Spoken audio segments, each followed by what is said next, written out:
Greetings, young scientists. This is the first in Mr. Del Prado's videos on cell biology. Today we're just going to talk some basic overview of what a cell is, how it was discovered, and the basic ideas of cell theory. So we're going to start off today with talking about what is a cell. We'll talk about how big they are, and then we'll talk about some of the things that make up cells. So here we can see a paramecium. This paramecium has lots of living parts inside of it.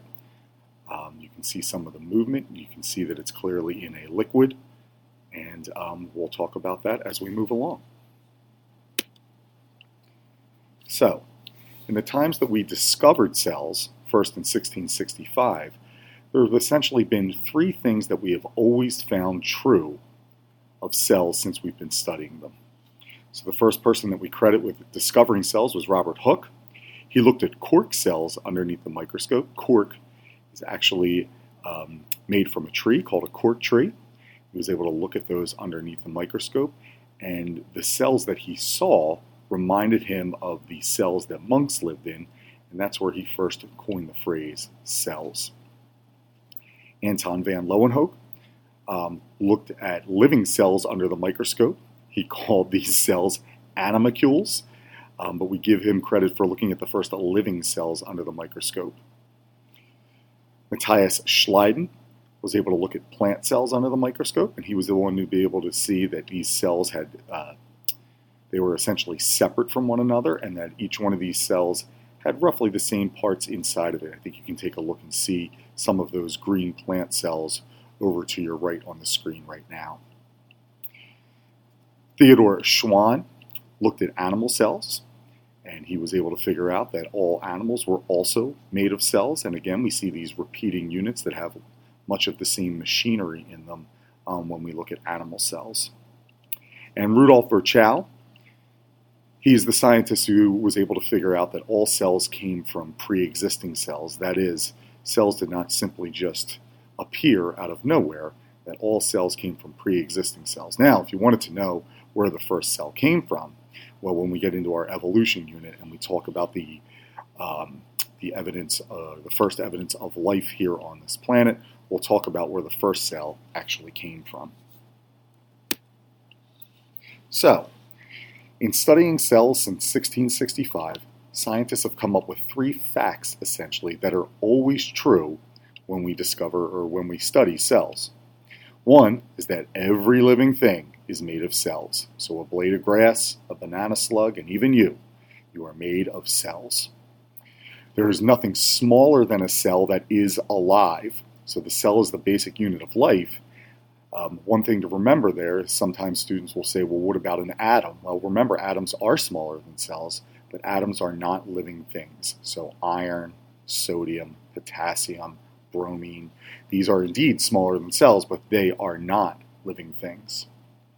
And then coming again from Rudolf Virchow is that all cells arise from other cells. So cells don't just magically appear, they actually arise from other cells. In order to understand cells, we need to look at cells underneath the microscope. So we're going to be doing that in class, where we look at different cells underneath the scope. In order to do that, you got to understand the basic parts of the microscope. The eyepiece will be up top. That's where you put your eye and you look into the scope. The objective lenses are the lenses that will actually magnify the specimen that you're looking at. Typically, most microscopes will have 2 or 3 objective lenses on them that allow you to magnify at different magnifications. There will be a stage, which is where you put the slide, which the cell would be on the slide. There will be 2 knobs on the microscope. The bigger knob is going to be called the coarse objective knob, and that helps move the objective lens up and down so you can focus your specimen. And then there's the fine adjustment knob, which tends to be the smaller knob. That knob just allows you to magnify with a little bit more detail once you get into range or into focus your specimen. There'll be a light source. This microscope has a mirror underneath, but at Pencrest we have very fancy microscopes that have their own light source. The light source can be controlled, or the amount of light going through the specimen can be controlled by the diaphragm, which controls how much light comes up through the specimen. And then the neck and the base are the two parts of the microscope that you would use to hold the scope. So you'll be able to see the base is the bottom, and then the neck, some people will call it the arm, or is actually on the side.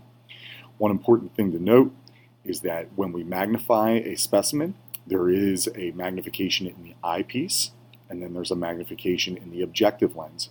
In order to get the total magnification for a specimen, you would take the magnification in the eyepiece, usually it's 10x, and then multiply it by the magnification of the objective lens. So let's say that we had an eyepiece lens that magnified at 10x, that means it magnifies a specimen 10 times. And an objective lens at 40x, that means it magnifies a specimen 40 times.